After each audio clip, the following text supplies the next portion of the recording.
Brazil ফুটবলে নতুন অধ্যায়ের সূচনা করতে চলেছে। অবশেষে দায়িত্ব ছাড়লেন দলের প্রধান কোচ দরিবাল জুনিয়র, যা দীর্ঘদিন ধরে প্রত্যাশিত ছিল।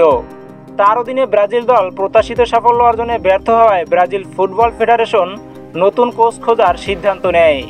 দর্শক, ব্রাজিল কোচ দরিবাল জুনিয়রের পদত্যাগ করার বিষয়ে এর আগে বহুবার কথা উঠলেও দলের উন্নয়নের কথা চিন্তা করে তা আর হয়নি।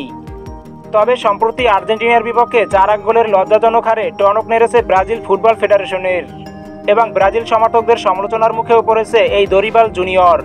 তাই ব্রাজিল দলের কোচ পরিবর্তন হবে, এটাই স্বাভাবিক। তবে এখন প্রশ্ন একটাই, ব্রাজিলের নতুন কোচ কে হবেন? ফুটবল প্রেমীদের আলোচনার কেন্দ্রে দুই জনপ্রিয় নাম উঠে এসেছে, ইতালিয়ান কোচ কার্লো আনচেলত্তি ও ব্রাজিলিয়ান কিংবদন্তি কাকা। রিয়াল মাদ্রিদের সফল কোচ কার্লো আনচেলত্তি বিশ্ব ফুটবলে পরিচিত একজন মাস্টার ট্যাকটিশিয়ান। ইউরোপের শীর্ষ লিগে তার সাফল্য এবং খেলোয়াড়দের সঙ্গে দারুণ সম্পর্ক তাকে ব্রাজিলের জন্য আদর্শ প্রার্থী হিসেবে তুলে ধরছে। আনচেলত্তির হাতে থাকলে ব্রাজিল বিশ্বকাপের মঞ্চে আরও শক্তিশালী দল হয়ে উঠতে পারে বলে মনে করেন অনেকেই। অন্যদিকে ব্রাজিলিয়ান ফুটবল আইকন কাকা একজন স্বদেশী নায়ক। কোচিংয়ে তার অভিজ্ঞতা কম হলেও ফুটবল মস্তিষ্ক এবং খেলোয়াড়দের অনুপ্রাণিত করার ক্ষমতা তাকে সম্ভাব্য কোচ হিসেবে এগিয়ে রাখছে।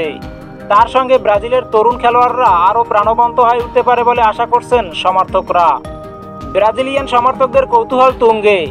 অভিজ্ঞতার বারে আনচেলত্তি এগিয়ে থাকলেও কাকার আবেগ ও দেশপ্রেম অনেকের মন জয় করছে। ব্রাজিল ফুটবলের নতুন দিগন্ত খুলে দিতে কে হতে চলেছেন সেলেসাওদের পরবর্তী সেনাপতি, তা দেখার অপেক্ষায় পুরো ফুটবল বিশ্ব।